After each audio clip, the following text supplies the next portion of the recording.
Welcome once again, my fellow manipulators of digital fate. I'm Richie, this is Capricorn. Today's deck is one that I've been wanting to get to ever since the launch of March of the Machine. It's utilizing a brand new card that I kinda love. It's called Chrome Host Seedshark, you might have heard of it. This deck is called Cult of the Anvil, with good reason. We're running a Grixis build, and we're trying to synergize and go over the top with non-creature synergies. And we have a lot of interesting ways to generate value and to just kind of go over the top of our opponent in this deck, and I'm loving it, to be completely honest. Before we get to the deck, make sure you like the video if you haven't already, do the subscribes, all the good stuff. I know I say it every single time, and I know every content creator out there says it, but honestly, every time you hit the like button, it's pretty easy, and it brings in a ton of new traffic for me because YouTube says, hey, people care about this guy's video, maybe we should show it to more people. So if you want to help the channel grow, that's the best way you can do it. Just hit the like button. Real easy. Hit the sub. All that good stuff. Do all the things. Yada, yada, yada. Without further ado, let's check out the deck. Alright, so this is Cult of the Anvil, and it revolves around two key cards, one of which is brand new and is kind of the cornerstone of the deck, and that's Chrome Host Seedshark. So this is 3 mana for a 2/4 flyer. It is a Phyrexian. It is a shark. Whenever you cast a non-creature spell, you incubate X, where X is that spell's mana value. So, every time we cast a non-creature spell, we make an artifact token. That artifact token can become a creature by paying 2 mana, and that creature will be as big as whatever spell we cast that incubated in the first place, via +1/+1 counters. We've also got 4 third path Iconoclast to sort of double down on that concept. Whenever you cast a non-creature spell, you get an artifact creature. This makes a 1/1 colorless soldier artifact creature token. The upside here is it's a creature right away, but the downside being that we don't get bigger creatures based on the bigger spells that we play, like we do with Seedshark. And both of those can be relevant. Just going wide with the Iconoclast can be important for this deck, and also being able to go somewhat tall with the tokens that we make with Chrome Host Seedshark is also somewhat relevant. Now, we're trying to kind of push these synergies over the edge and really push them to the limit and get as much value out of this as we can. So the most obvious way we're doing this is with Tezzeret, Betrayer of Flesh. Tezzeret is a planeswalker that has been very underutilized until now. 4 mana for a 4 loyalty planeswalker. First of all, he has a static ability that makes it so the first time you activate an activated ability of an artifact each turn, it costs 2 less to activate. What's important about that ability is it triggers on your turn and on their turn. So if you have a bunch of incubate tokens on the field because of a Chrome Host Seedshark, and you want to incubate one on your turn, you can pay 0 if it's the first time you've activated an artifact ability.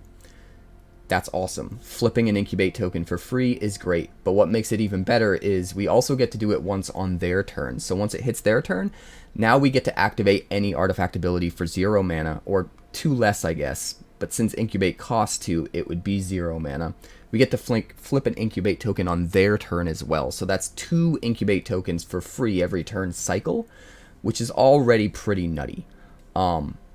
We can also uptick this to draw 2 cards and then discard 2 unless we discard an artifact. That helps us get card advantage. But the other key loyalty ability on Tezzeret here that goes really well with this deck is -2. Target artifact becomes an artifact creature. If it isn't a vehicle, it has base power and toughness 4/4. What's important to remember about that -2 is that it's forever. It's not until end of turn. Any artifact on our board will become a 4/4 forever. And since the incubate tokens that we make with the Seedshark are 0/0 artifacts that have +1/+1 counters on them, that means if we turn an incubate token into a 4/4 with Tezzeret, it's actually going to be bigger than a 4/4. It'll be a 6/6 or a 7/7 or sometimes an 8/8. Tezzeret himself is a non-creature spell, so when we cast him, we can get a 4/4 incubate token out of a Seedshark, and then immediately -2 to turn that into an 8/8 Phyrexian, which is absolutely insane. And then we can still use his static ability to flip another token for free, and then we can still use his static ability to flip another token on their turn for free, and it's just a bunch of insane values. So we're trying to find other ways to utilize the Chrome Host Seedshark and the Iconoclast to generate value off of non-creatures, but we're also trying to find other ways to take advantage of Tezzeret's static ability here, things that are going to cost mana, that are going to be activated abilities by artifacts, so that we can get as much value off this Tezzeret as possible. The -6 here is also you get an emblem with whenever an artifact you control becomes tapped, you draw a card. And obviously, if we can get to that point where we ultimate, this deck has so many artifacts that we just go way over the top. We've also got in the 4-drop slot 2 Kaito Dancing Shadow. This serves as pretty decent removal, or sort of stall, I guess, but removal in one way or another. That's sort of just gives us a lot of value over the course of the game. We have to use so many slots in this deck for things that aren't removal, that the things that are removal, we kind of have to get as much value out of as possible because we can't run as many of them. So we have 2 Kaitos. Static ability makes it so that whenever we actually hit for damage against the opponent, we can bounce one of those creatures that hit for damage in order to activate Kaito's loyalty abilities a second time.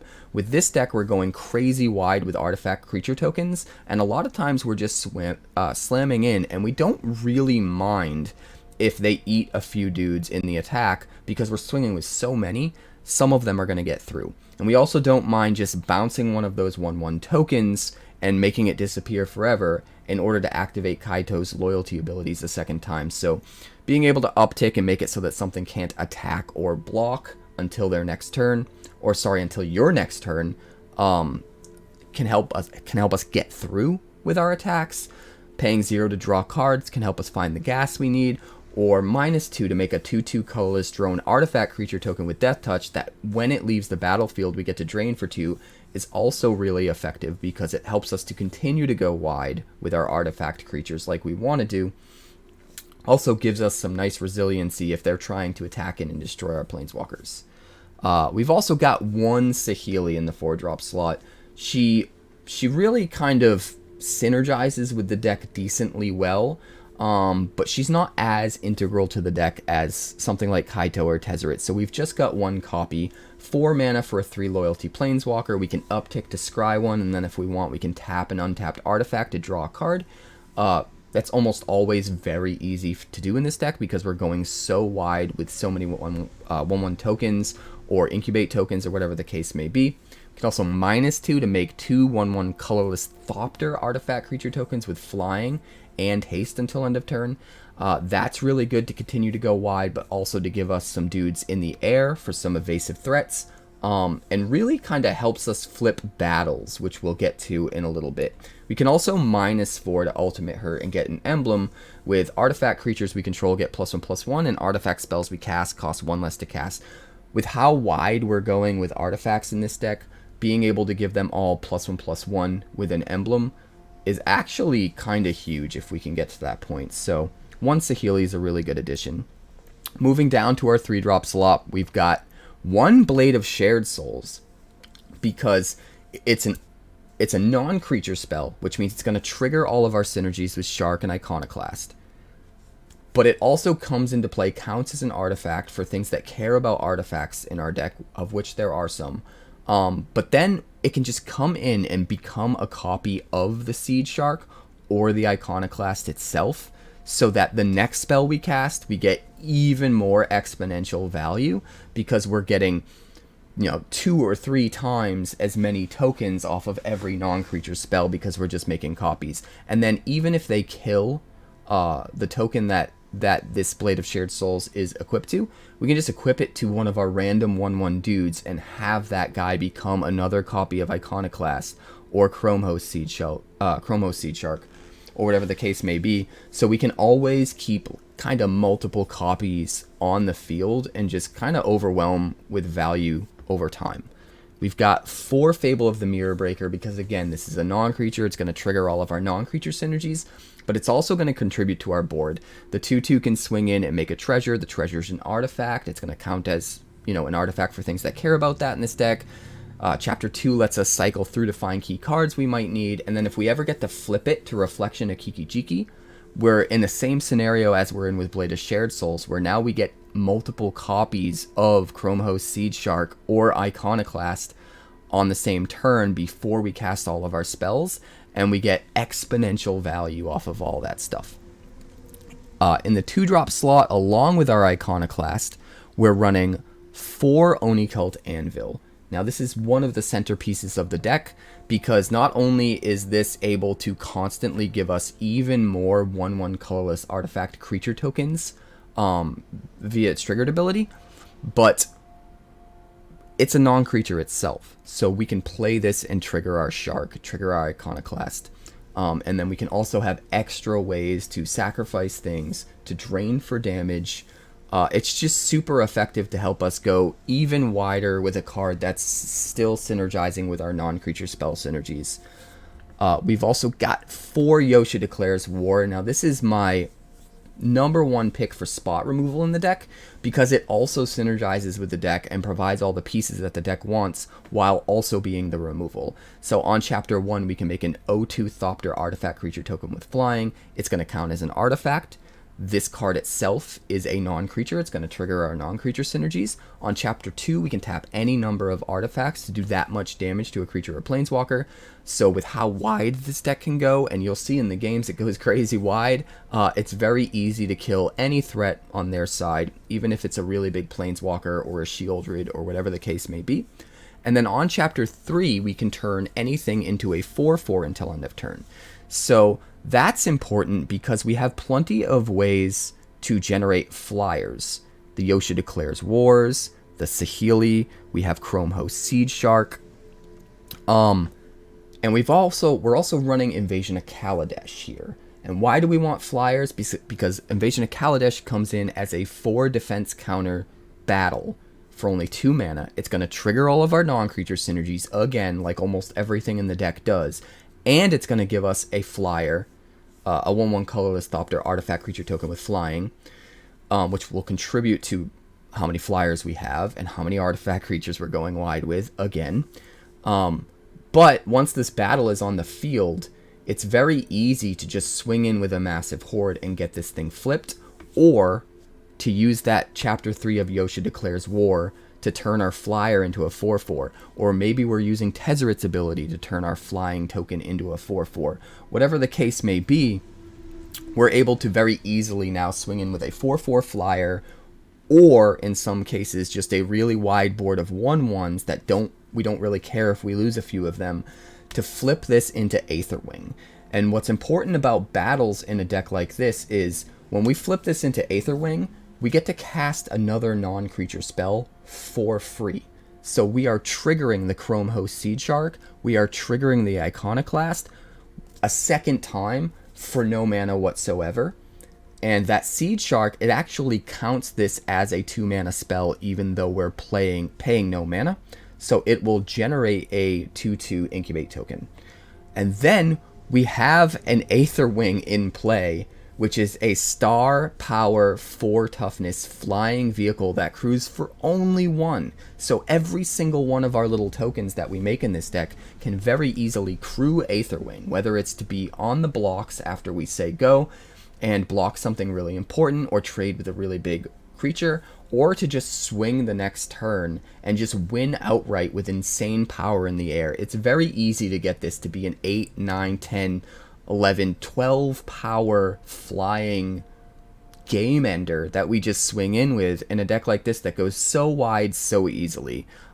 It's an absolute auto include. This is a sleeper from spoiler season, and it's much better than I ever expected it to be. It could just be because of what kind of deck this is, and it works perfectly in this deck. So maybe outside of this deck, Aetherwing is not so great, but in this deck, it's absolutely insane. Being able to add to our synergies on cast, being able to freely add to our synergies when we flip it, and then also having this huge evasive threat that synergizes perfectly with our huge board of 1/1 artifact creatures. It works really, really well. And then we've also got 3 Reckoner Bankbusters. This is another way for us to trigger our non-creature stuff while putting something onto the field that can get crewed by like maybe 3 of our tokens and swing in for 4 damage as a relevant 4/4 threat. Sometimes that matters. But we can also just draw cards to get to what we need or to refill our hand. And what's also important is it's another thing that we can activate for free with Tezzeret. So even if we don't have enough incubate tokens to take full advantage of Tezzeret's static ability on our turn and our opponent's turn, we can at least use one of those turns to tap the Bankbuster and draw for 0 mana, which is really, really nice. We've also got 1 Invasion of Mercadia, which is another battle that we can play. Synergizes with all of our synergies, like I've said with every card. It lets us draw 2 by discarding something. But what's most important about this is, again, in a deck like this, it's really easy to swing in and flip our battles. And if we can flip this into the Here in Flameright, we get a really insane activated ability that works really well with this deck. So we're paying 3 mana, tapping, discarding a card, making 2 1/1 blue and red elemental creature tokens, and then giving all of our creatures +1/+0 in haste. In a deck like this, that actually really matters because we can generate a ton of creatures off Third Path Iconoclast and Chromos Seedshark in just 1 turn. And then we can tap the Flameright, discard something, make 2 more creatures, and then give all of those new creatures haste and additional power until end of turn. So a lot of times we can just Alpha Strike out of nowhere. Our opponent never sees it coming because we have so many bodies that would otherwise have summoning sickness, and we're also giving our whole team of 1/1s essentially double power with this guy, which is just nutty. Being able to do both those things at the same time is really good, but it's slightly win more, so keeping this to just 1 copy I feel like is right, but to not have at least 1 of these guys in the deck would just feel wrong. So we have 1 Invasion of Mercadia. And then to round out the deck, we've also got 4 copies of Mishra's Research Desk in the 1-drop slot. Now this helps us filter through to find the stuff that we need early. It's also reusable because of Unearth, but again, it's something that can trigger all of our non-creature spells when we first play it. It's something that can trigger our anvils whenever we sacrifice it, and it's something that counts as another artifact on the field. Sometimes that matters with things like Yotia Declares War if we want to tap a bunch of artifacts and kill something. So perfectly synergizes with the rest of the deck. And then we're just running a nice assortment of dual lands. I may want to consider adding a basic or 2 because there are some ways in which we were caught with our pants down in a couple of the games, I believe, but I think we need our colors so often, it's so important that mostly running dual lands is correct. We're obviously running 4 lounges, and then we're sort of trying to get our black and red early with Blackcleave Cliffs, Sulfurous Springs, and we don't really mind if some of our blue comes later because everything that costs double blue is, you know, turn 3 or turn 4 or later. So we've got 4 Shipwreck Marsh, and then, 2 Stormcarved Coast, 3 Shivan Reef, a Sokenzan, a Takanuma, an Adawara, and then we're running just 1 Mirex because it helps contribute to going wide with artifact creatures when we're out of gas, potentially. And then we're running just 1 Mycosynth Gardens because it's kind of hard to run more than 1 in a deck that requires 3 colors like this, but having the 1 so that we can maybe use it to make a copy of an Oni-Cult Anvil and have essentially it be a 5th copy of an Oni-Cult Anvil is sometimes really important. And there's some other stuff we can copy as well with it in this deck. So this is the deck. I know I always say the games were nutty, but the games with this deck were truly nutty. It does some really crazy things that you wouldn't expect, and I think the biggest surprise I had with this deck is the fact that even when they have early removal to deal with our Iconoclast or our Chrome Host Seedshark on curve, we're still able to keep pace with our opponent and eventually drop another one in tangent with maybe an Anvil, and we can still get our synergies to pop off even if they're dealing with like Iconoclast on 2, Seedshark on 3 with spot removal. And that part was surprising. So anyway, I'm done rambling. I've rambled enough. Let's check out the games. This is not necessarily the starting hand we want to see. We don't have any of our enablers, but it is a pretty good curves, and it has all of the mana colors that we need, so we're going to keep it. We're probably going to start with Bankbuster. Yotia Declares War is better later, when we have a better chance at killing a bigger thing with Chapter 2. And Invasion of Mercadia is better on a turn where we can immediately swing in and flip it.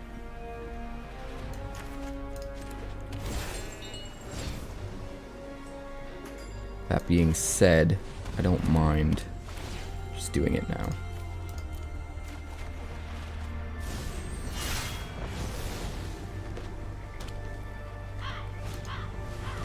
Trade Blood Tithe Harvester. Sure. We're gonna go Anvil.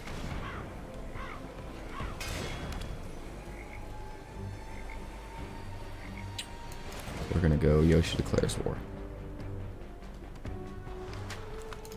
Chapter 1. So that we can do this.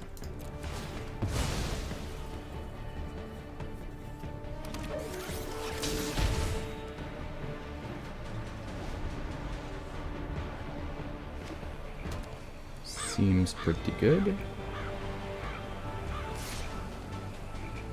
Right, we'll take 3.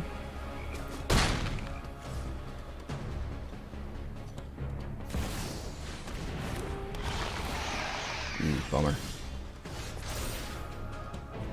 We will take this opportunity to kill a Harvester.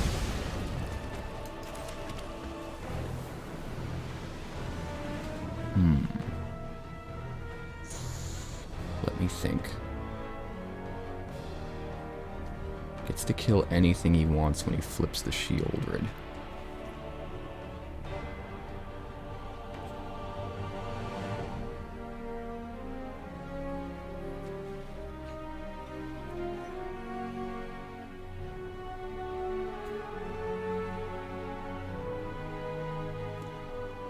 I guess we just need to go wide. Save our most valuable thing in hand.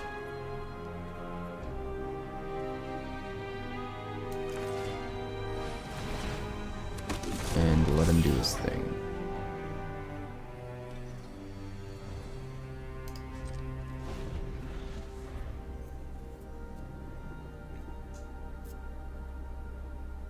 If he attacks us, we get to swing in with the Bankbuster and flip the Invasion of Mercadia next turn. Is it worth crewing? Nah, we'll just let it die. Decides not to flip the Shieldred. That's actually really interesting. Just really want to play that Corpse Appraiser.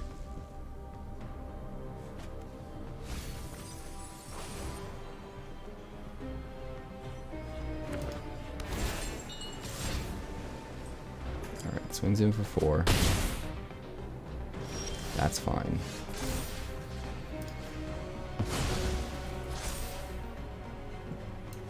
Play the Shivan Reef.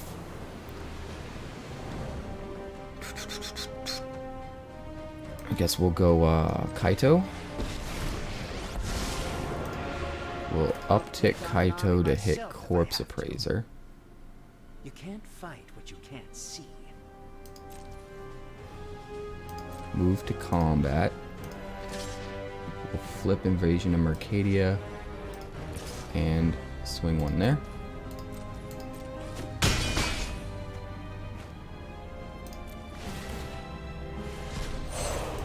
Get a Cure and Flame Right. Turn that to hand, which triggers the Anvil.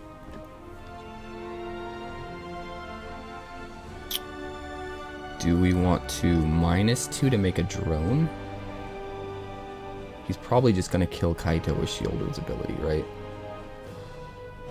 So we probably want a -2 to make a drone. Minions, but I have friends. And then we could Yotia Declares War.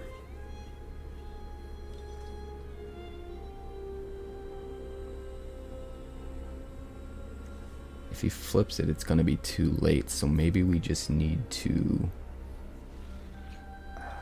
We can't quite kill the Shieldred, can we?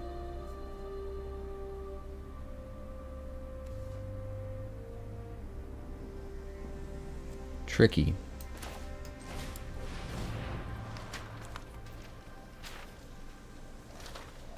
I guess we'll just make a Thopter. And then end the turn. So now he has to flip the Shieldred. Most likely kills the Kaito. Okay. Sack a creature. That's fine.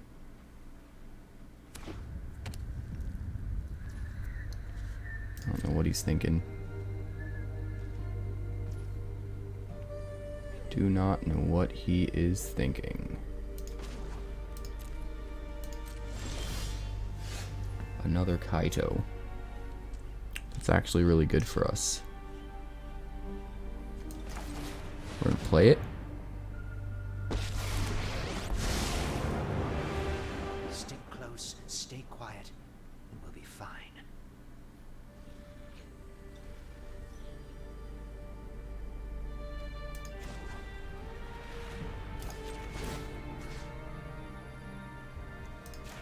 You can't attack or block. Too slow.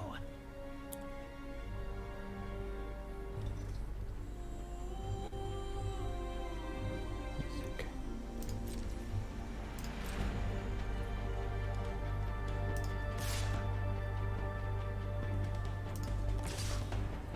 Swing with those.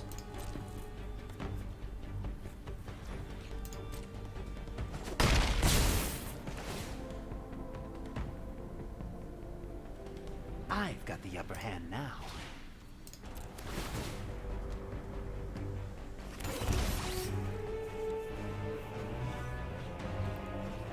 Then we'll make another drone.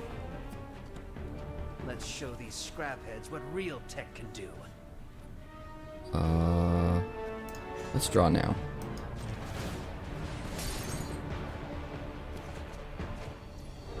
That's why I wanted to. Alright, end the turn. Although maybe we should have kept that in hand to discard to the flame, right? That's possible. Another Corpse Appraiser. He's got to flip his Shieldred, right? Why does he keep not doing it? It's so weird. He's just trying to use a menace creature as a win condition, I guess?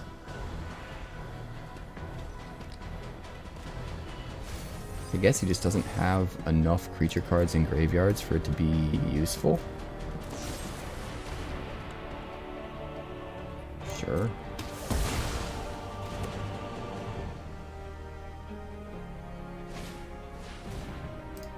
Bankbuster. See if he swings. He's not gonna swing. Because of Death Touch.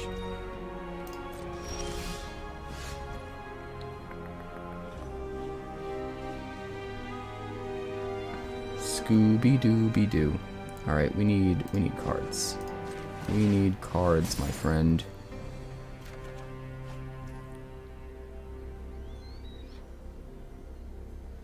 Skibble Bobble.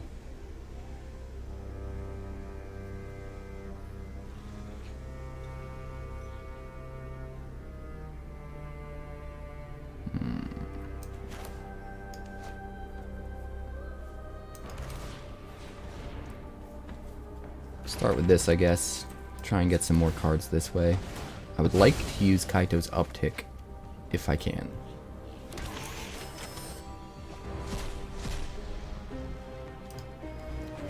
Fable. Alright, we'll play the Fable.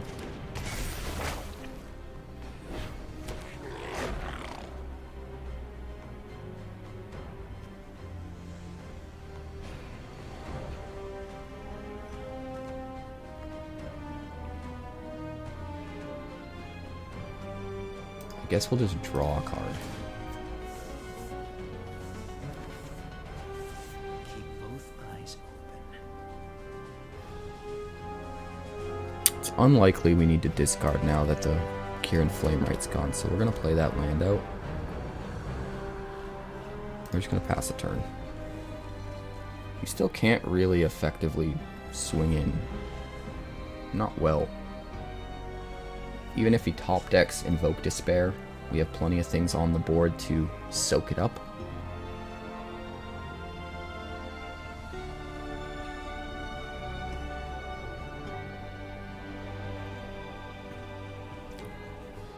Pass. Right, you're going to come in with Corpse Appraisers.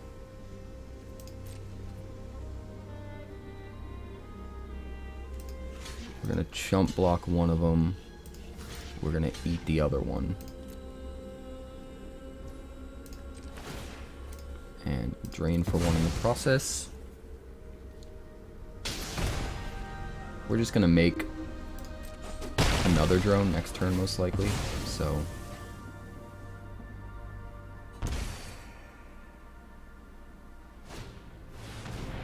another Corpse Appraiser. I gotta say, Corpse Appraiser and 5-drop Shieldred don't really go together very well, right? Because you have to get rid of creatures from the yard with the Corpse Appraiser, and then Shieldred wants to be bringing creatures back with Chapter 3. Doesn't seem super smart.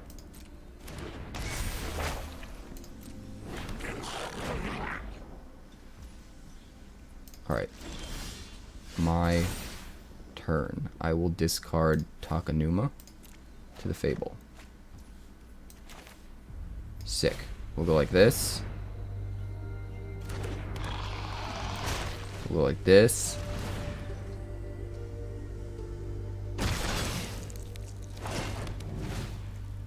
And we'll make a copy of the Seedshark.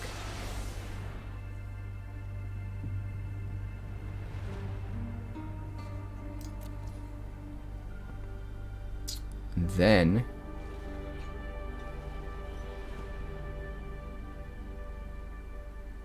how do we want to do this? We've got to uptick and swing.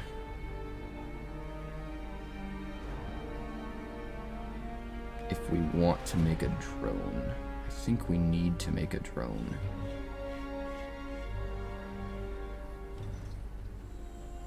So, we'll uptick.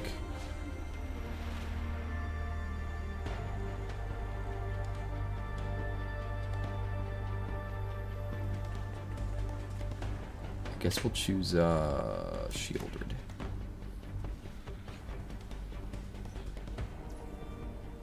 You can't fight what you can't see.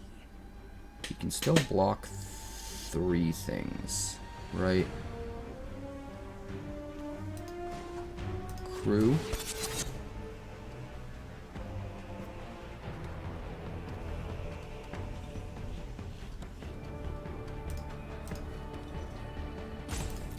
Here.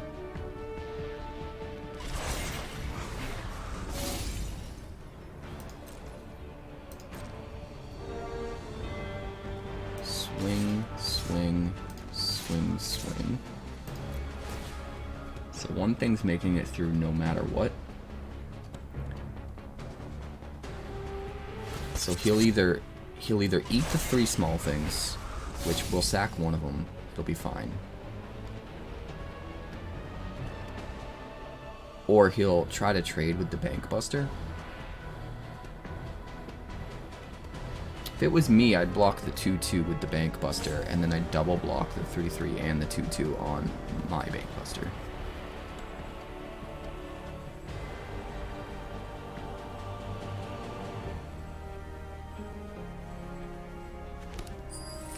Alright, we got a treasure.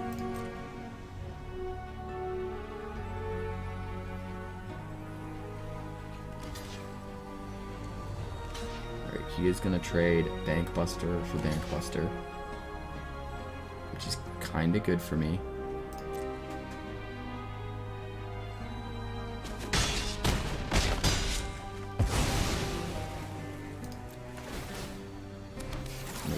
stuff. I've outsmarted you Bounce this time. you. Make a drone. All right, little buddy. Let's clean up this And then mess. I think we will hold up the ability to make this into a creature and pass the turn. This game is definitely dragging out, but I think we can get there. We shall see. He just doesn't have any creatures to get back. And since we are a mostly creatureless deck, other than like the Seedsharks and the Iconoclasts, he can't get any value out of our yard either. So he's got super cold feet about flipping the Shieldred.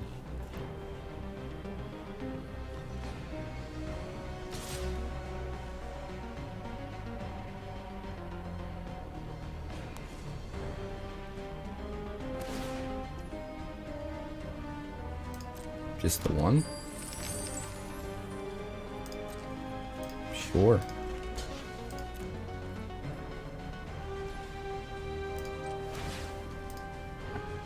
We could have incubated to block it, which would have been better. But this is fine too.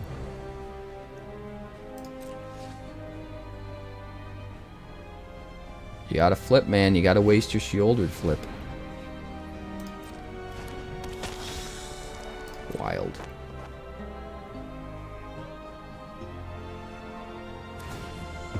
There he goes. Finally. I assume he kills Kaito.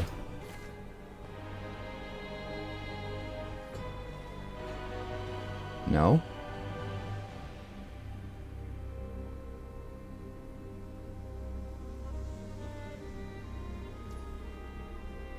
Sure. This was tougher Alright. than I expected. We'll make a boy. We'll go to my turn. We got Tezzeret. Holy shamoles, guys. We got Tezzeret.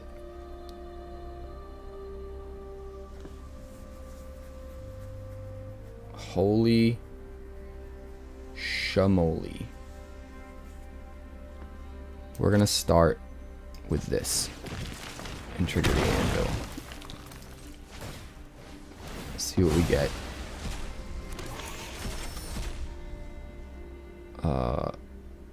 Yeah, we're not gonna play it this turn. 1, 2, 3, 1, 2. 1 mana away. That would have been pretty sick. But we gotta play Tezzeret. Gotta play Tezzeret. Gotta play Tezzeret. Everything has gone according to my plan.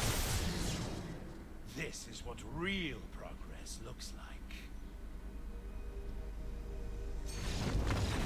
Yeah. That's big. That's big scoops. Project Luck. This looks like a pretty decent curve. We will keep it.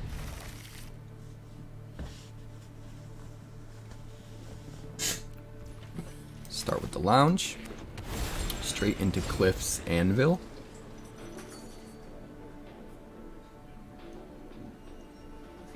And then we're going to try to play the Seedshark on 3. We'll probably lose it to removal.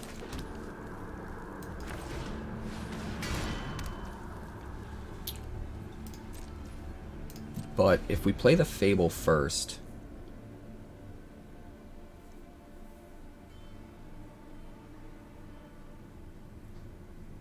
Seedshark loses a lot of its value. Unless we top deck something decent. Actually, the more I think about it, just getting that desk into play so that we can trigger the anvil is probably important against Azorius.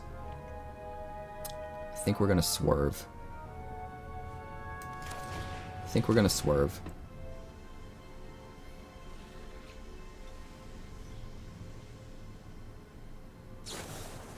He's gonna negate it. Wow. We got to eat a negate for that. Do we just bring it back this turn and sack it just to get the 1/1? Or is our card advantage going to matter too much?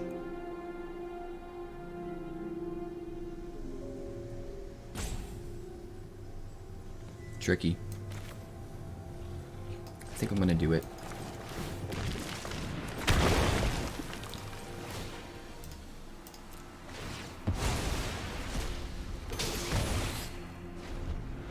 Puts him in a position where he has to deal with our board state now, which as a control player, he can't just let slide. Or maybe he just will.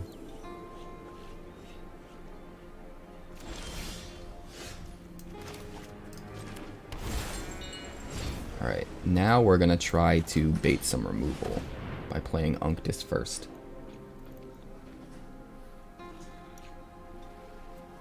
We don't want our Chrome Host Seedshark biting the dust.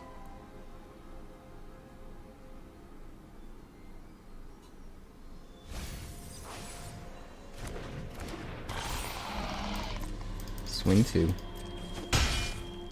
And then we'll sack the token to make another 2/2 token and drain for 1. Seems pretty good.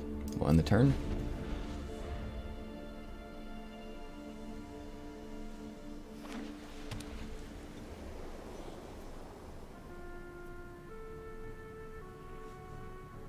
We want to force him to use up his removal. So we can slide a Seedshark in with a better chance of it actually sticking. If we top deck a 2-drop, we'll be in a good shape because we can play the Seedshark right away and immediately play a 2-drop to trigger it so that even if he kills it, we get some value. Alright, he's obviously got Wandering Emperor in hand, right?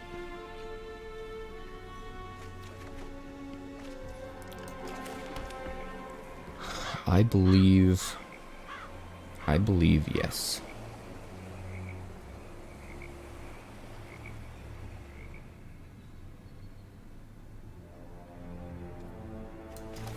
Alright, we're gonna lead off with this. If we can force him to tap some of that mana on a counter spell, that means he can't emp. And we do have a spell to cast. Sure.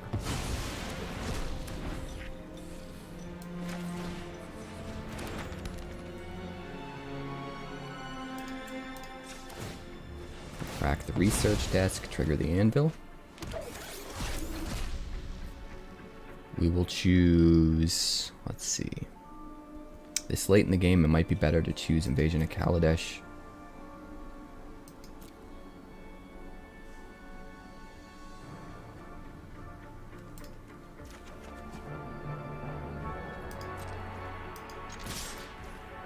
Swing. End the turn. We'll hold up the ability to sack something to the anvil. He's probably going to fare well, but we've at least got some value here to recoup from it.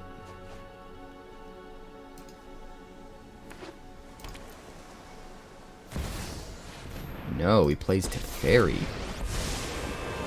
Okay. Teferi, untap into Wandering Emperor.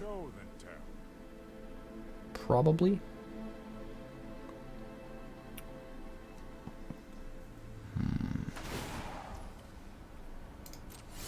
No, he looks at the top 3. This man is desperate.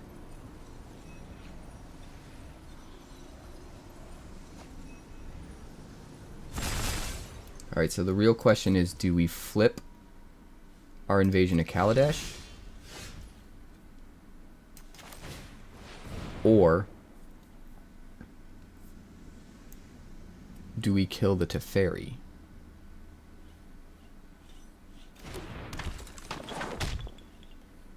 That's the real question.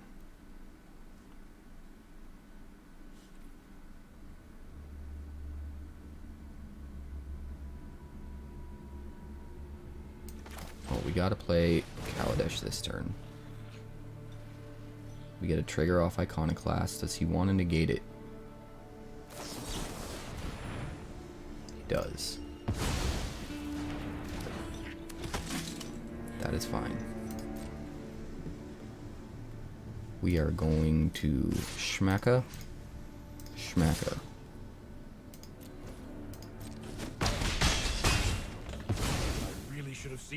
And then we'll sack you. Take another one and ping for one and end the turn. Here's where he wipes, right? The question is it farewell?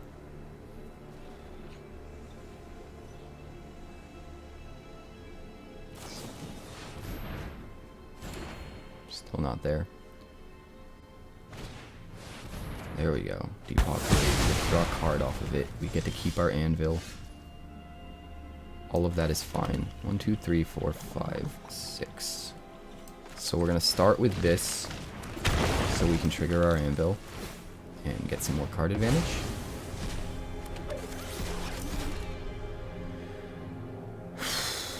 I mean, probably grab a second anvil, right? The research desk would be nice, but the second anvil's where it's at. And do that, get the trigger from the second anvil, and end the turn. We do have a Takenuma in hand, so we could like get back Unctus. And with one more mana, we could get back Unctus and play it in the same turn, which would be somewhat strong.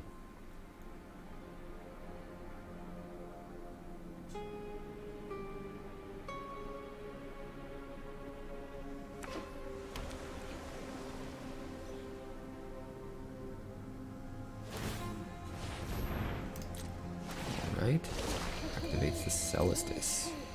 That also seems desperate. This man be running out of gas.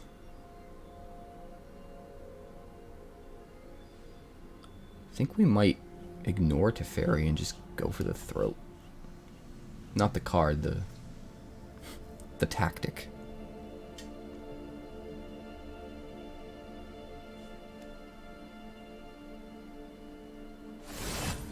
Alright.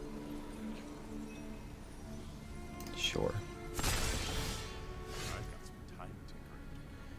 So, we don't Takenuma, but I don't think we'd play Takenuma either.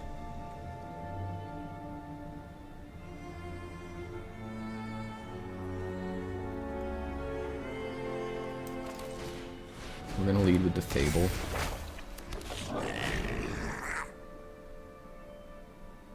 Can we kill Teferi? 1, 2. Not quite. But we should be able to kill it next turn.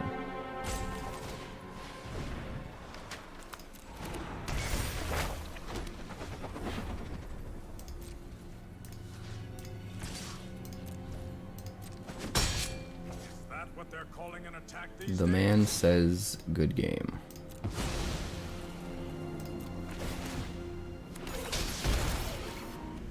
End the turn. Is that because he got his farewell and now he can cast it? Or because he thinks we have an overwhelming board presence?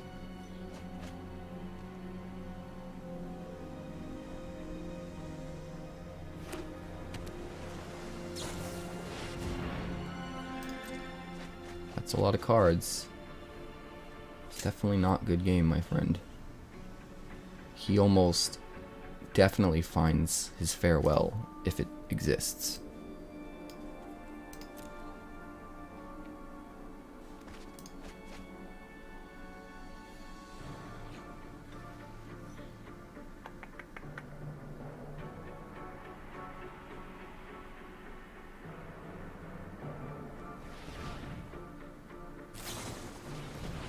More cards. Okay. Just not enough cards for you, I guess. Just not enough cards.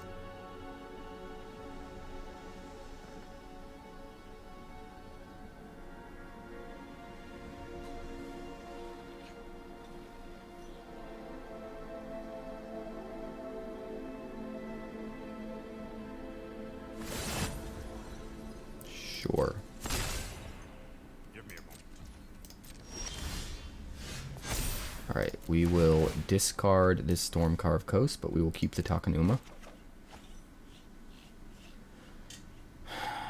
We will tap one Oni-Cult Anvil to do 1 damage to the Teferi. Because it's kind of free.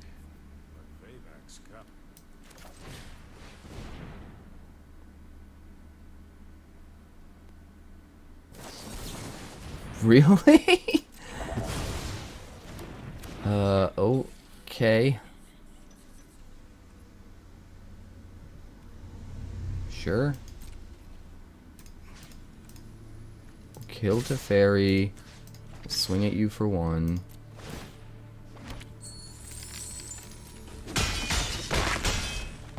This is hardly my worst defeat. We will sacrifice 1/1/1 to make 2 1/1s and drain you for 1. We'll hold up the Takenuma. Use it during his turn. Probably. Now we just need to swing in.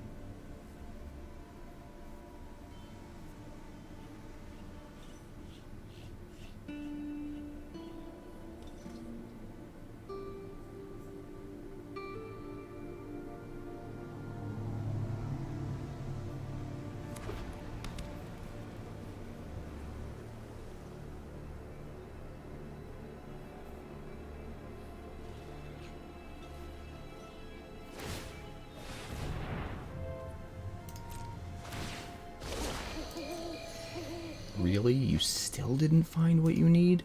What even is this deck?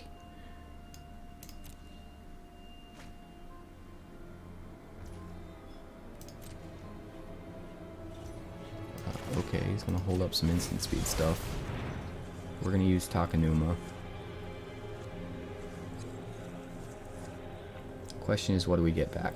Probably Unctus, right?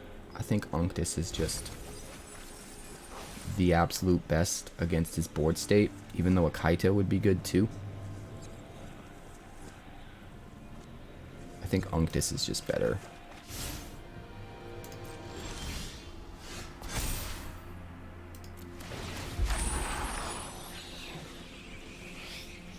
We'll go 4/4.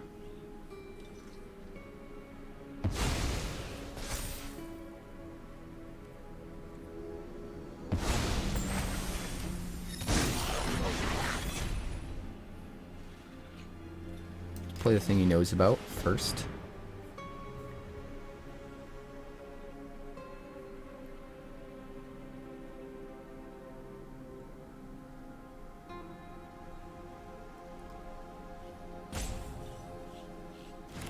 Doesn't have the counterspell for it.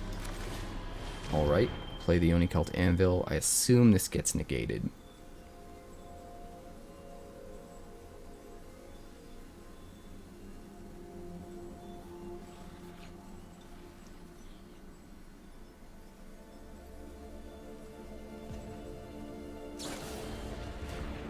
Fading Hope.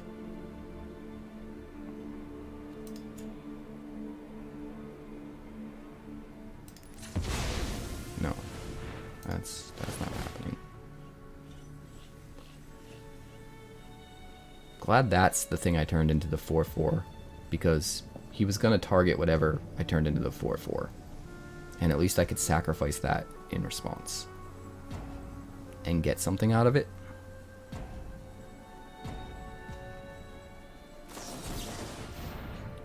Make disappear.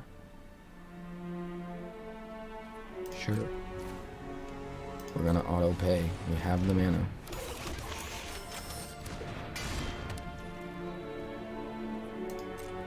And we'll swing in.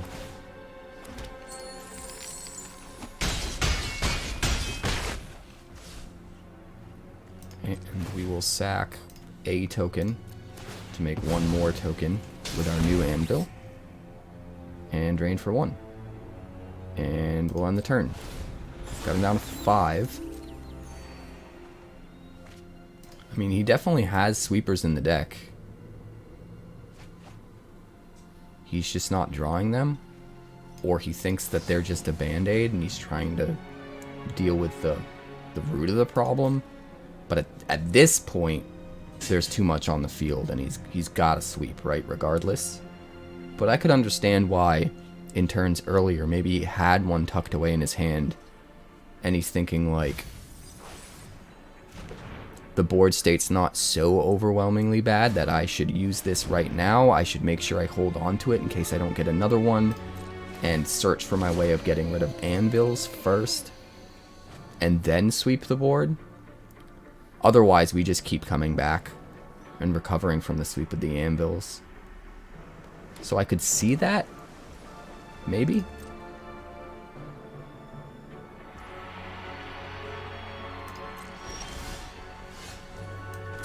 Mirex. Alright, we'll go research desk.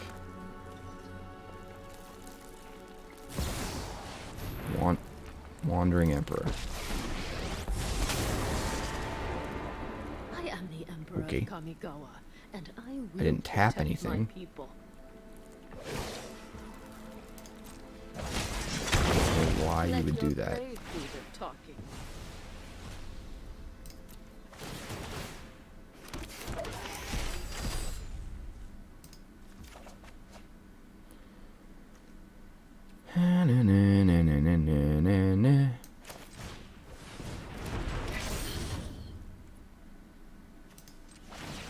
We'll make a copy of this guy, I guess. And we'll swing all. And he scoops. We will try to keep this.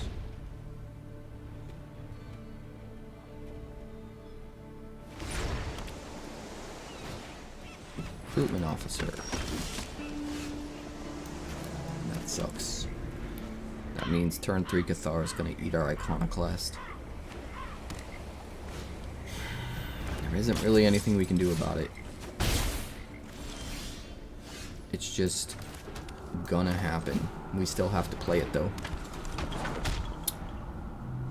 We still have to play it though.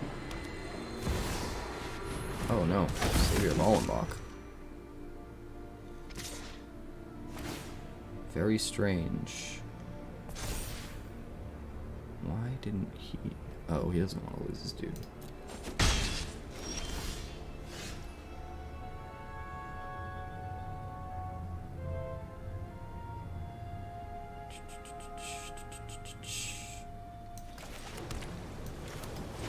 I'm gonna do it like this. Make some boys.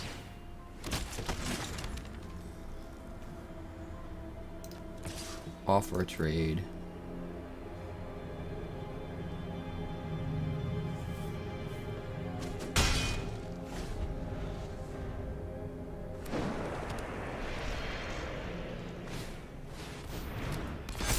Ocean Tactician? Bro, did you really just go there? The Ocean Tactician, okay.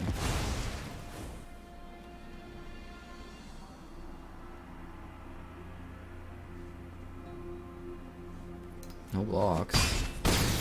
That's fine.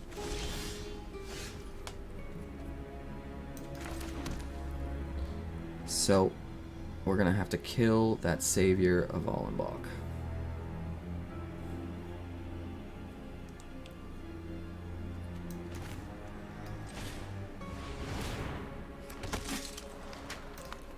Two, thank you.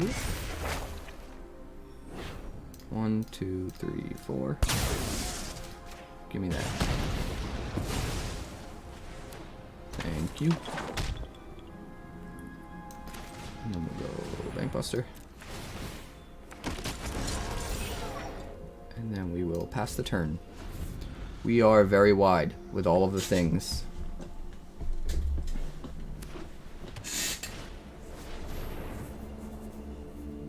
Okay. Valiant Veteran, sure.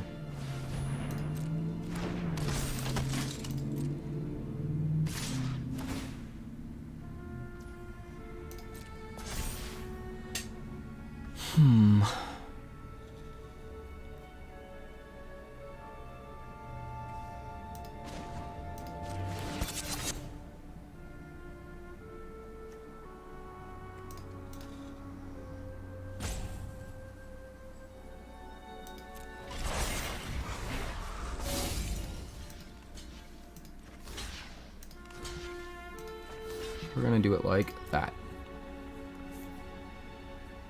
We will take 3.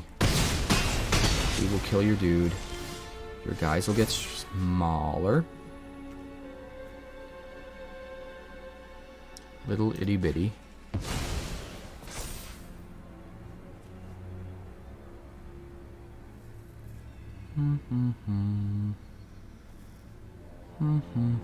Probably just Kaito.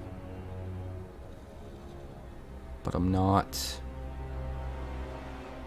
100% yet. Give me a minute.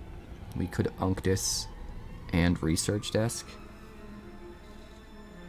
Problem with that is it doesn't stop the Harbin from killing us next turn, potentially. So I think it's just smarter to Kaito. We can uptick. I'm here to help. That should be enough. And then we can come in, come in, come in.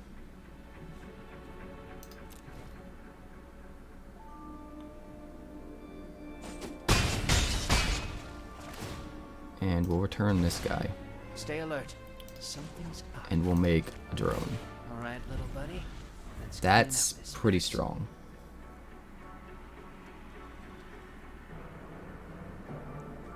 I think we got him. Oh yeah. We got him. That's fine. Harbin can't attack.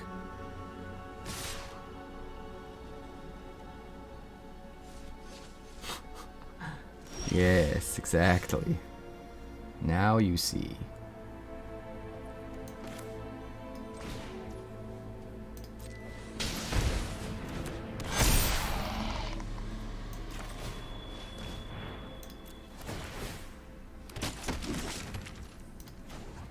Last one, you. I'll handle this Smash.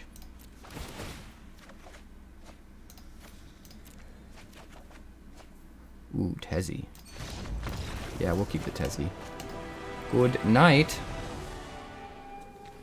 No, we can't keep a 1-lander, thank you. 2 Chrome Host Seedsharks, oh god. We got no 2-drops, though. Maybe we'll get lucky.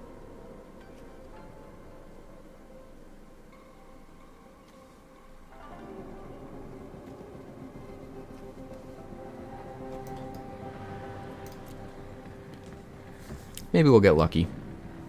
Top deck a 2-drop. That would be nice. But we are on the play. So even if we're playing our first card as our 3-drop after they play their 2-drop, that's probably fine. Ooh.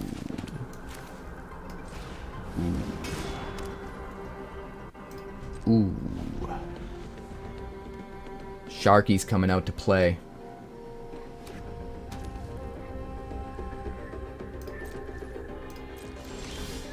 Them Sharkies are coming out to play. Would you like to counterspell my Sharky?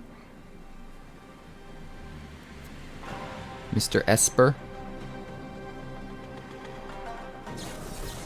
He would. He actually would.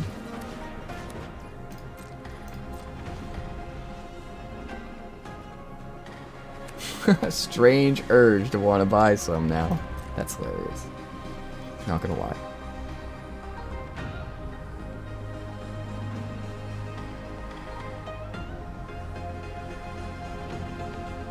My turn.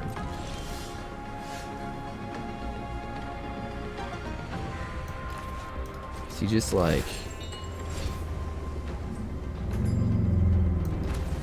just waiting to keep counter things? No, he's gonna let it resolve. So you got removal for it. Go for the throat, something like that.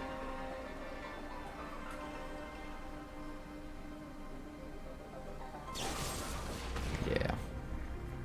Come on, man. We want to do fun things. Why won't you let us do our fun things?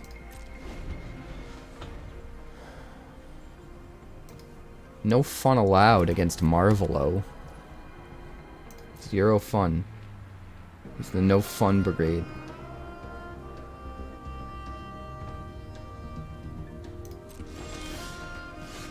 No fun.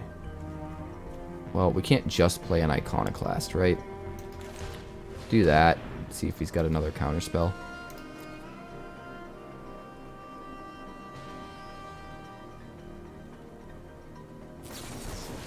Jesus. What a boring ass deck.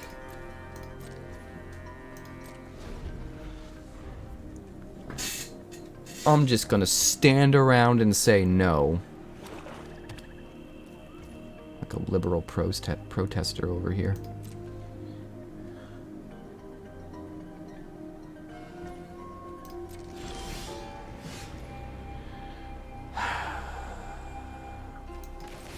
Hi.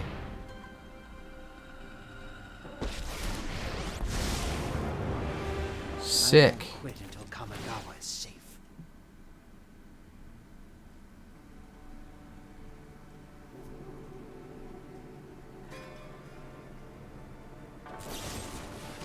Go ahead.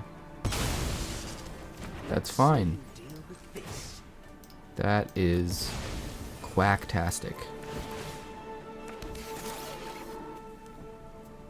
Drain you for 3. Get a dude. You're down to 2 cards. Use your cut down on it. Go for it. Do it, you won't.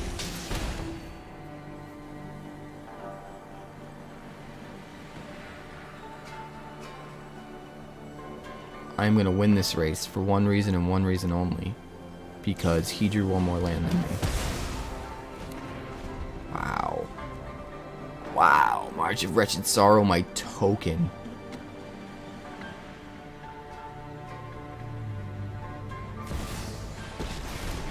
Jace. But now you're tapped out, dude. You're gonna mill me. What did I lose? I would have drawn an Iconoclast. Guess that's probably better then, right? Ooh, baby. We're coming in. We're coming in.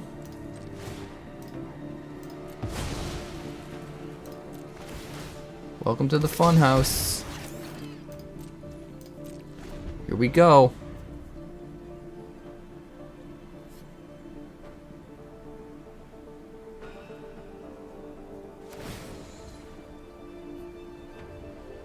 Yes, Appleland, that sounds wonderful. No secret escapes What did my you- grasp. Invasion of Mercadia, Yotia Declares War. I mean, the Declares Wars would be kind of nice, but not the end of the world. Path of Peril?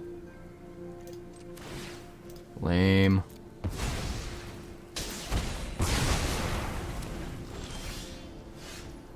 How come Esper's no fun? What's that all about?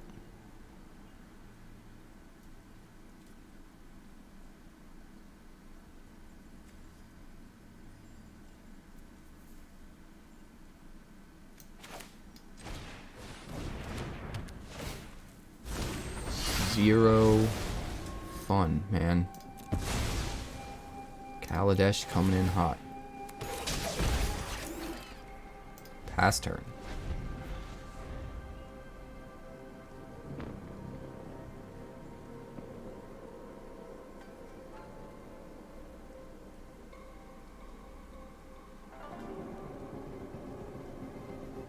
Wait, are there pre-designated times for customs? Sure. Just making my life easy. JC boy. Mindsplice apparatus, that's wonderful. We need to race. We need to go.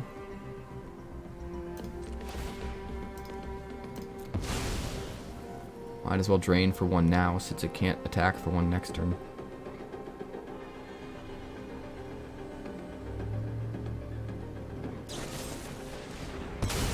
Do you think he's Saurus? Do you think he's Saurus Rex?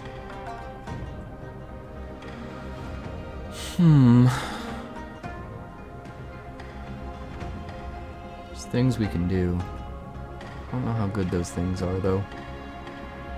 I think we have to get the Blade of Shared Souls out, right? And then we gotta sack it, unfortunately. Because we need to race. And we need our boys. Pass turn. Okay, with... I don't think he can afford to +1 again. He's gonna lose his Jace next turn. Right? Yeah. A minor setback. Sure. To Phyrexia's plan. We got a research desk, that's nice. Very nice. A new Jace. Is he gonna mill us now? I've already read your thoughts. You won't stop us. Sure. I know where You got rid of all that land we didn't need. What a guy. What a guy.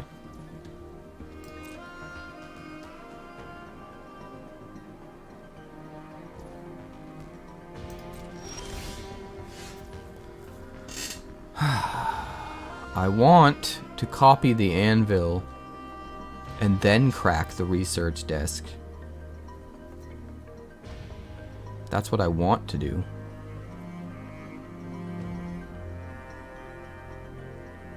I don't think it'll let me, though.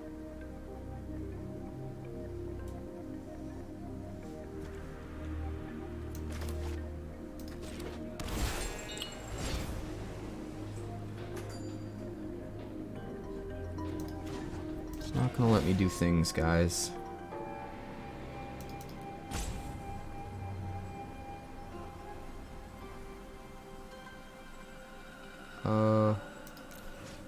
Do that.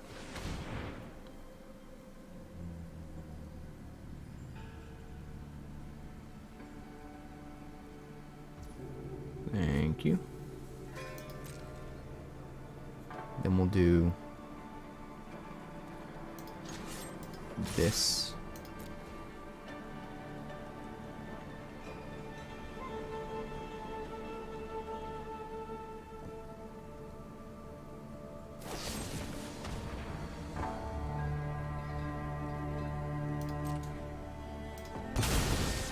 Sick.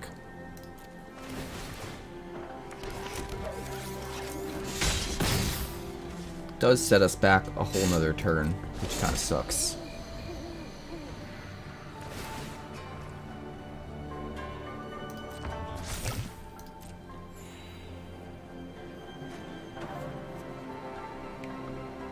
He is kind of running out of gas, which is nice.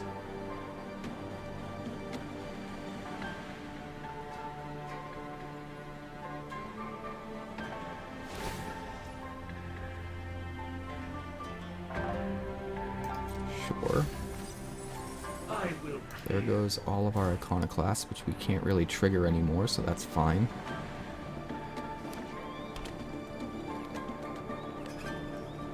He's got a lot of cards in his hand, though. And apparently it's not enough.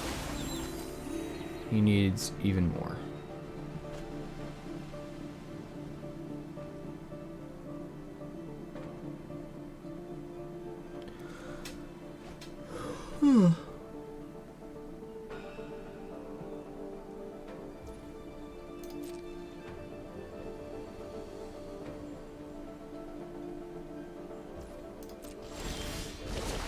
Is my turn.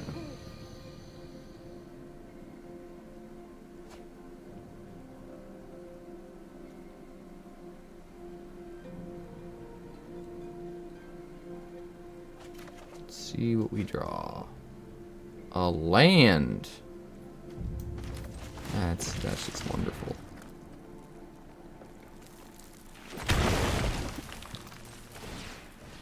Make some boys.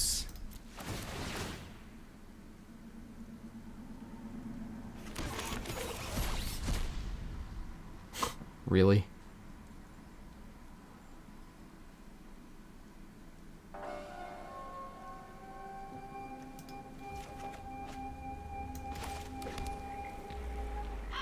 Ridiculous.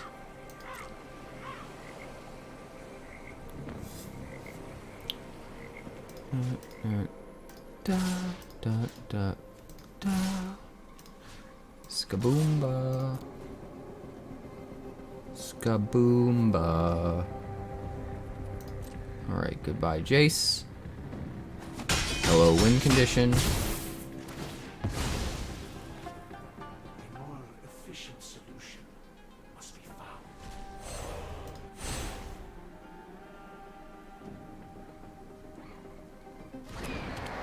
That is nice. Let's end the turn.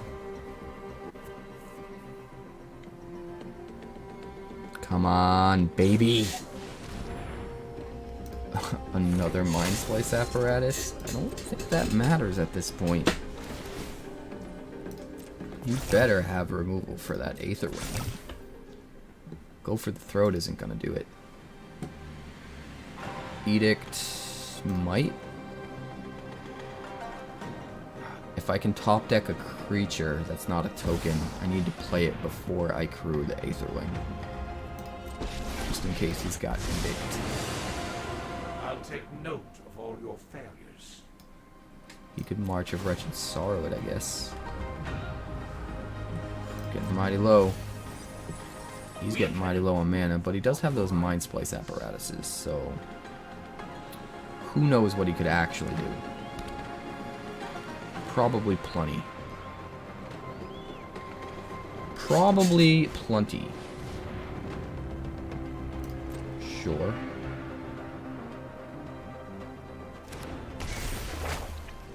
What a weird choice to pair with Mindsplice apparatus.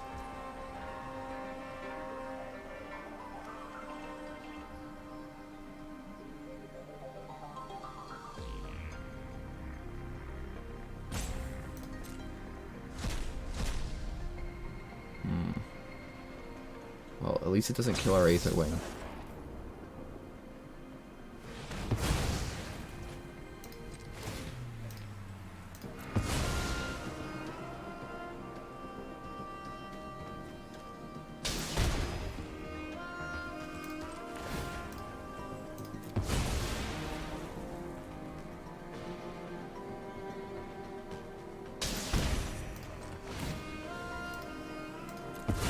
Tis what it is.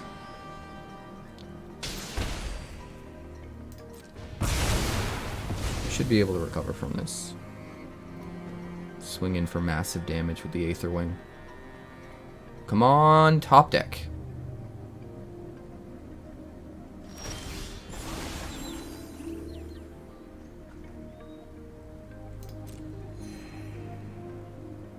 You think this deck needs Stoke the Flames? That might be a good idea.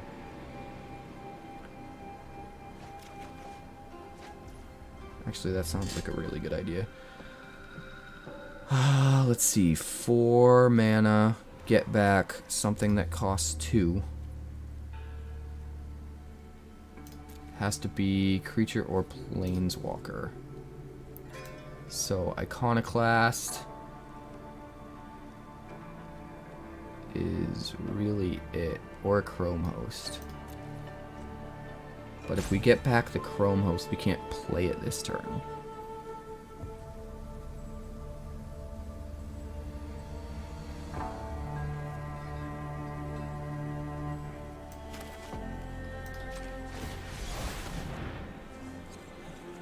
I know, milling myself, helping you win, all that good stuff.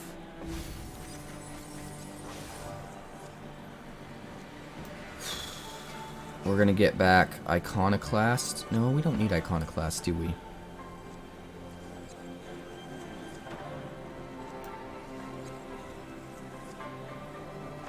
What's gonna give us the most value? I guess Kaito. Let's just get back Kaito. And then do that. And then, even though we can't sack it, we're gonna bring back the research desk. And sack it to an anvil, so that we don't have to sack our anvils. God damn it, get out of my way. Submit 1. Thank you.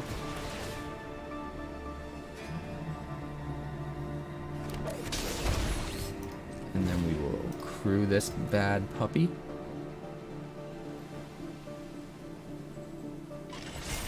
Aetherwing coming in clutch.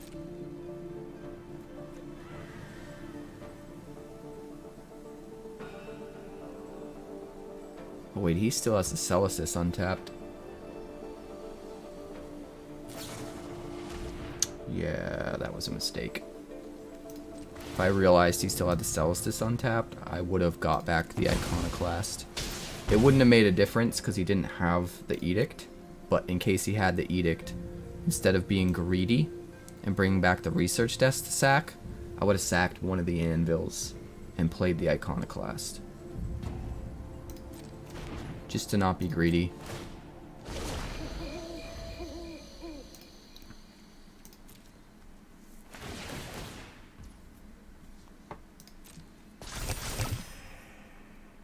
He just never runs out of gas. It's kind of wild.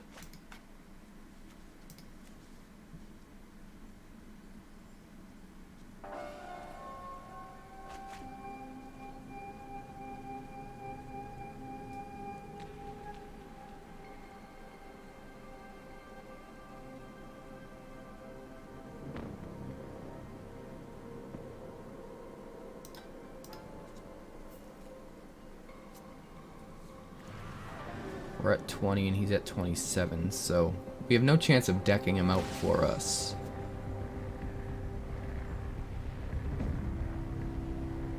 Sure. I will clear your mind. 24, 17.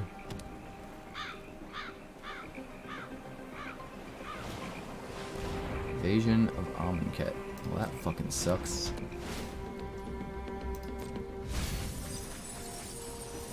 There go both my Tezzies. He milled both my Tezzies and made me discard my Kaito. Like, all my best value in the deck with one activation.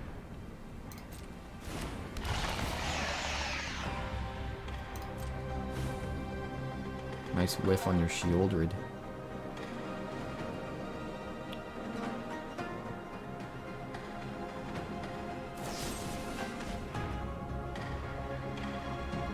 Sure.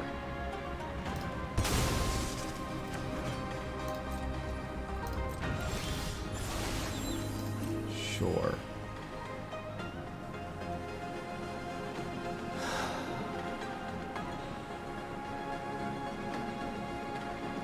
Might be, might not be. 3 anvils is pretty strong. Imagine if we top decked the city on fire. Of course we didn't. Of course we didn't.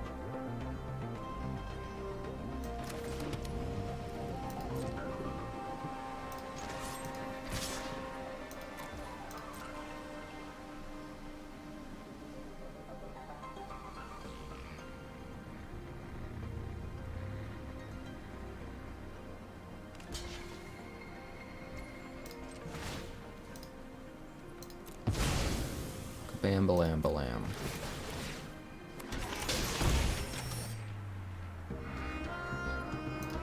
So the Jace. And the turn. Retreat is the sensible action. It's getting a little rough. It's looking a little rough.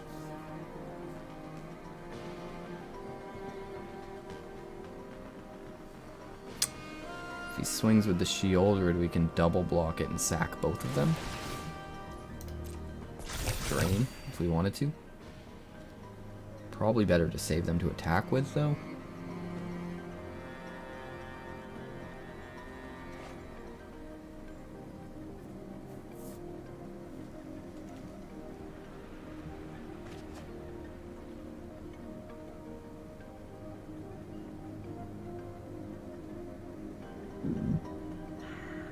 Come on. Come on. He wants to breach the multiverse. That milled 10 of my cards. Are you fucking kidding me? Oh, God.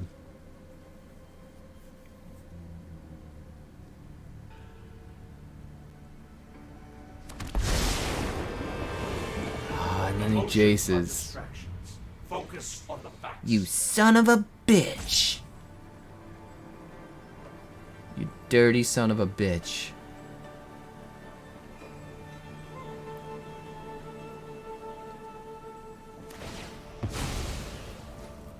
Your victory is Yeah.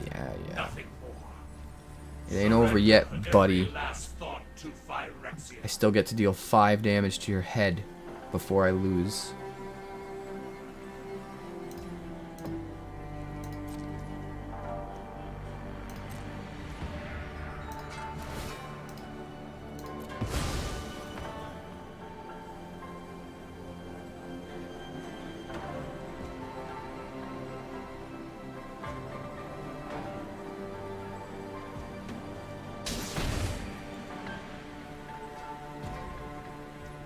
He's worried that I actually have an out. And it's kind of hilarious.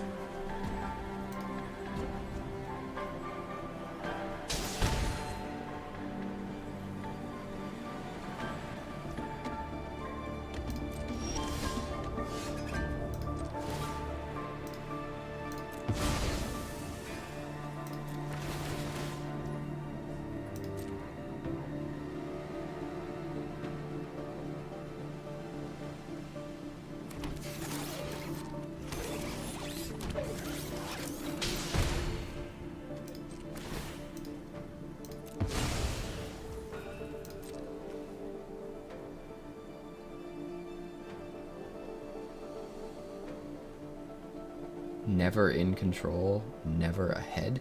I don't know what that means.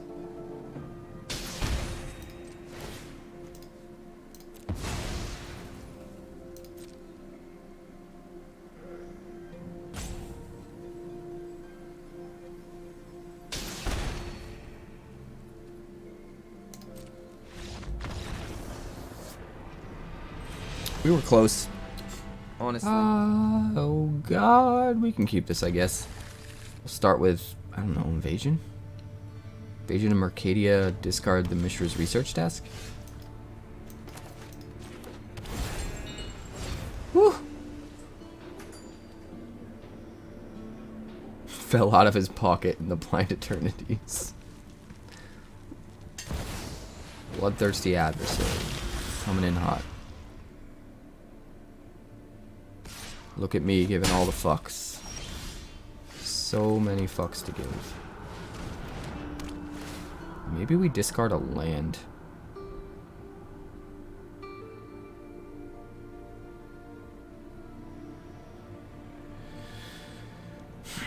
I think we discard a land.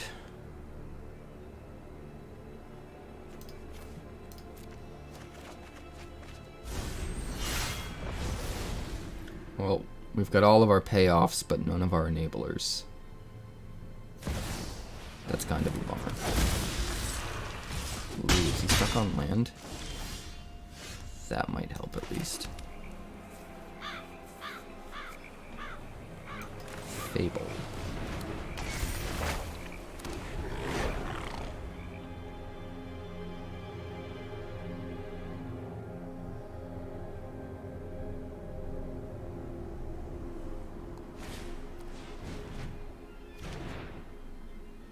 Yay, no more Teferi Planeswalkers. Actually, did you hear CGB is going to be phasing out Standard? He's going to be focusing on physical commander play. If you could believe it.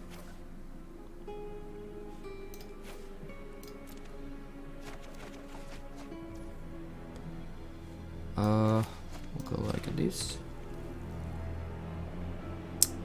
I think we have to do this. And we'll just do this and force him to have to I can run circles around expend a whole lot of valuable resources to get rid of that Kaito. He's going to have to basically be fogged for the turn and use up a direct damage spell to kill the Kaito. Maybe he'll just ignore it.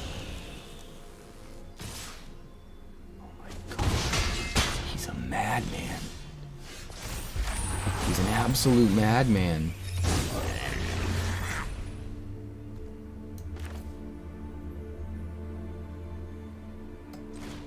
Unbelievable. Inconceivable.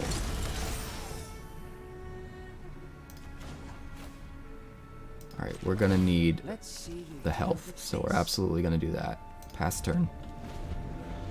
I mean, if we gotta trade some of our good stuff away, like Reflection and Iconoclast, it's fine. If we just stem the bleeding, we'll be in really good shape.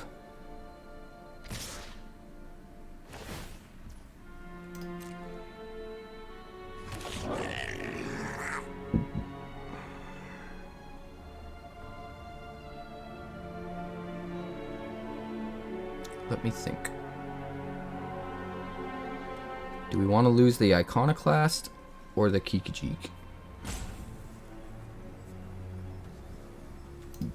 I think we want to lose the Iconoclast.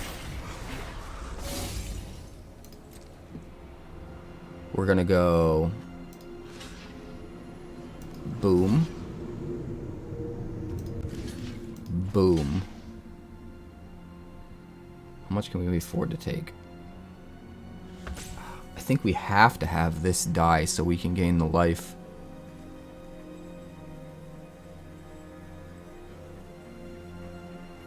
Well, no, we can gain life next turn. I think we're actually fine here.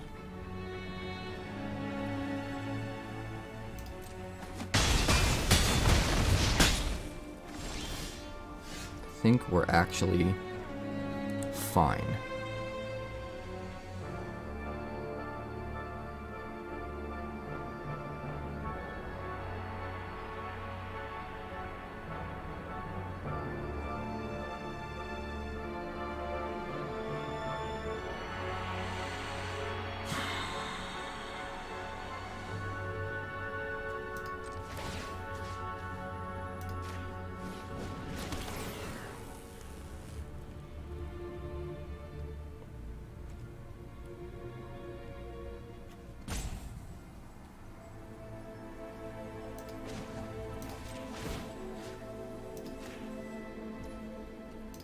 I'll handle this one.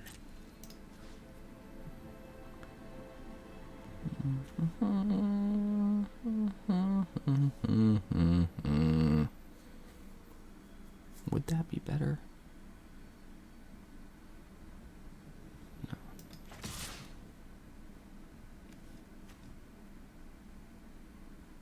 Alright, we're gonna do this.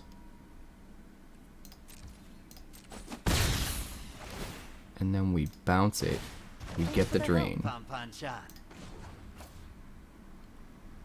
We make another one. Let's show these scrapheads what real tech can do.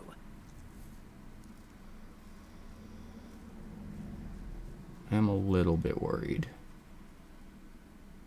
I am a little bit worried.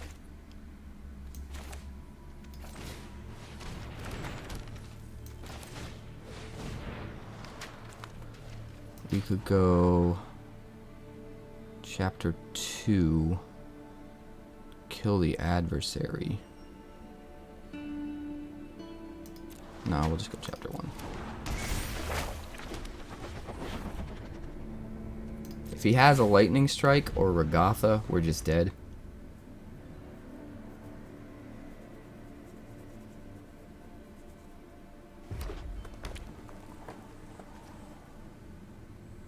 So it might have been better to attack with both.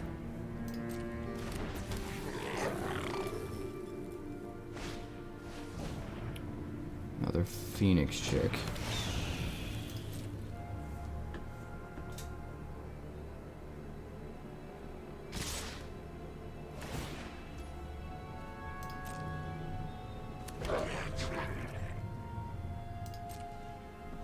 Pass two blockers. We'll go here. We'll go here. We'll go...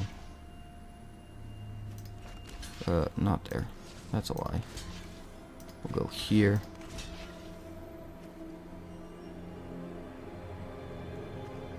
We'll go here. And we will take 1. And then we will regain 4.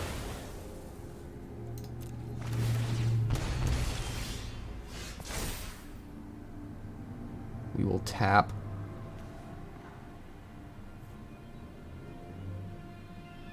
What do we tap?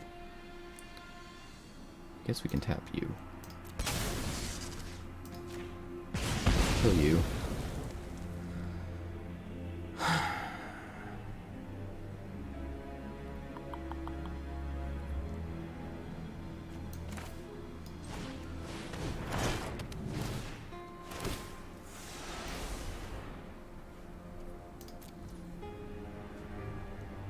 We've got another Kikajik.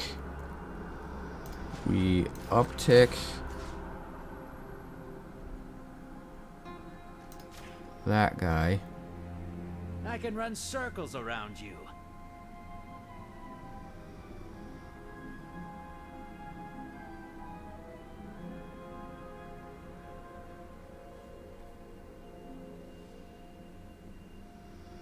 I guess that's fine.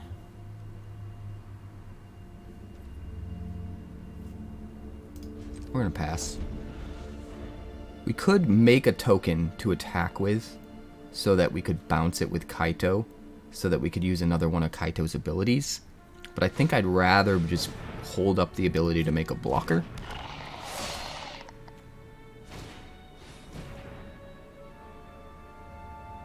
Alright, Furnished Punisher is gonna be a problem.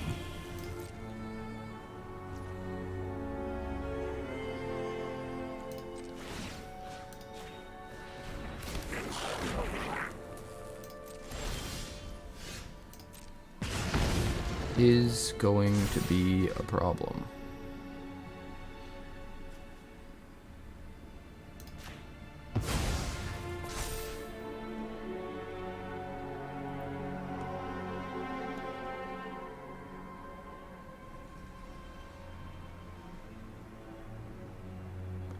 It is going to be a problem. Let me think.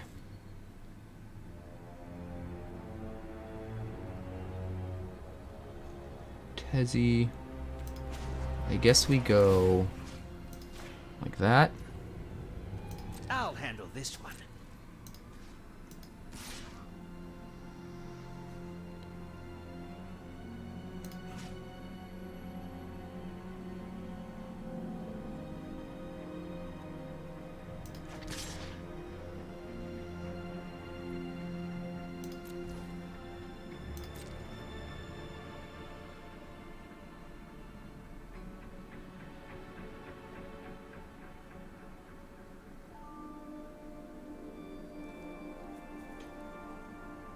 This is fine. All of this is fine.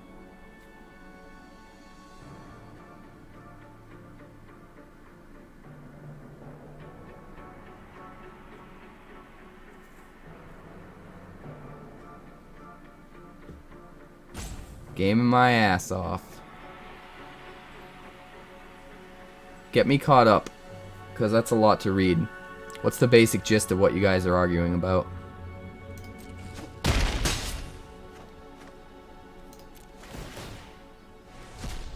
So we'll get a Kieran Flame right here. I've got a good feeling about this. Return that guy.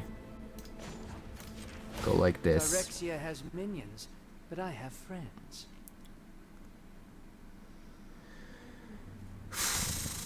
We want to save at least 2 mana.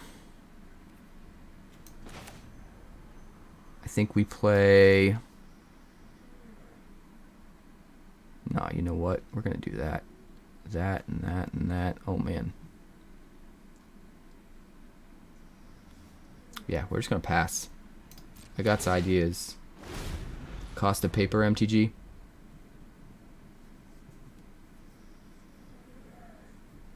We all hate this game. We all hate this game that we watch you play.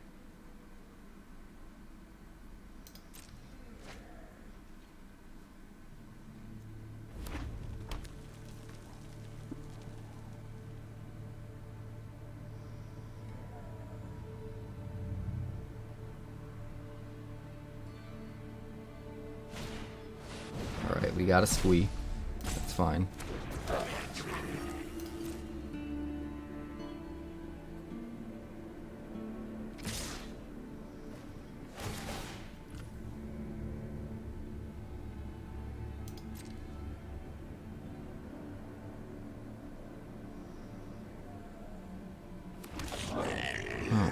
was a mistake, wasn't it?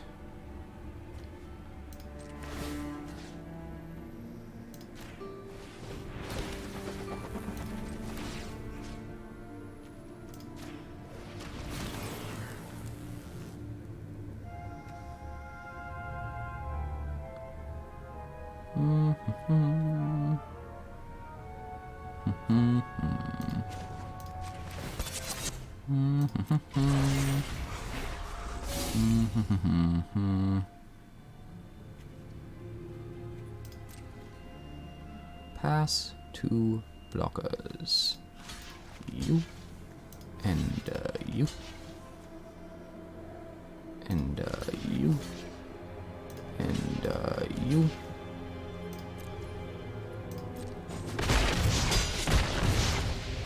We'll go up to 5. We'll eat all your stuff.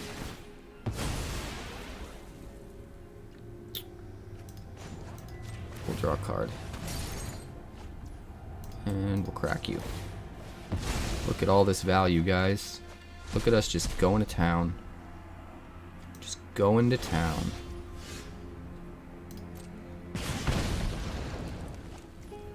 Invasion of Kaladesh. Dude, there's so much insanity we could do right now. Creatures you control get +1/+0 and haste. We need 3 mana to do it, which means we can only afford to do...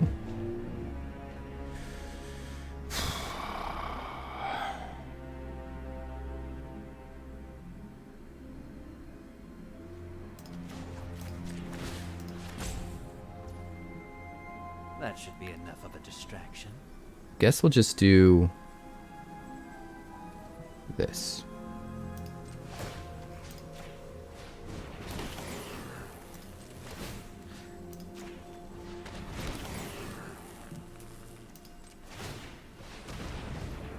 Discard a Bankbuster.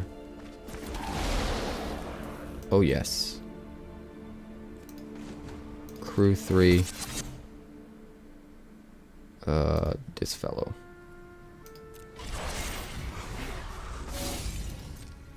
And swing. Good night. Congratulations, you made it to the end of the video. And this week's video was a really long one, so you're a real one for doing it. Comment below with #BrewCrew to let me know that you made it to the end. And let me know what card from March of the Machine you're most excited to see me brew around, and maybe I'll try and make it happen. Also, I'm streaming live over on Twitch. That's twitch.tv/QuarantineCapricorn.